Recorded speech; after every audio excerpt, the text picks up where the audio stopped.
Bakit tingali ni Sir Erdi mo? Mabuhay ang bakla ng Pilipinas! You are from... ABS-CBN po, si Doris Bigornia. akala ko sa Lebanon. Pwede man lang mag-toilet break habang nag-aantay? Sige. Okay. Pangatlong ihi mo na yan, Mar. Bakit naman nila ayaw tayong magsama sa isang kwarto? Nagtataka din ako. Ikaw ata nagsabi, huwag mong ipapasukin si Duterte dyan. Nauna ka sa akin dito. Yung convoy mo, sinusundan ko. Ako maski na sino makasama ko sa kwarto, basta matino. Ako na yun. We acknowledge the presence of Governor Davide, Congressman Luigi Quisumbing, Congressman Advincula, Mayor Tommy Osmeña, Attorney Mike Toledo, Mr. Lourdes De Vera, Secretary Ace Durano. Wala akong nakilala dito. Mukhang talo na ako dito sa butuhan. Hindi, ganito na lang.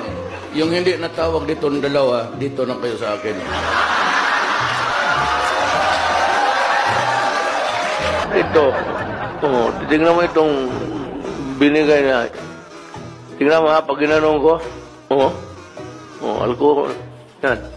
Kaya ako, kanina pa ako, sige, naglalaro ako, nag-enjoy ako na pati Sprite. Alcohol. Ito si Bong. Sige siya, pag pinapanood niya yung gimmick mo doon sa... Sabi niya, tignan mo talaga si... Sabi ito. Sabi ko, huwag mong gawin, baka hindi totoo yan. Totoong patulog-tulog siya, pero we can only say good luck and may the next mission be accomplished. Pupunta rin ako dito kasi nandito si Vice President. Kung saan siya nagapunta, nagpasunod-sunod ako. Biyuda kasi. Anod ba ako sa... anod ako sa asawa. Ma'am, balita ko may boyfriend ka.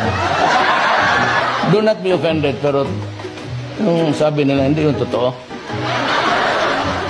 Awa na po ako sa inyo, mahal ng Pangulo. Tigilan niyo na po ako. Ano pong gusto niyo sa akin? May gusto po ba kayo sa akin? Sir, Senator De Lima was asking if may gusto daw po ba kayo sa kanya. She was asking, sir, kung may gusto daw po ba kayo sa kanya. Masyado na nila akong ginigipit, inaapi. Tapos ganyan pang gagawin nila. Lahat na lang sinisisi sa akin. And they call themselves men.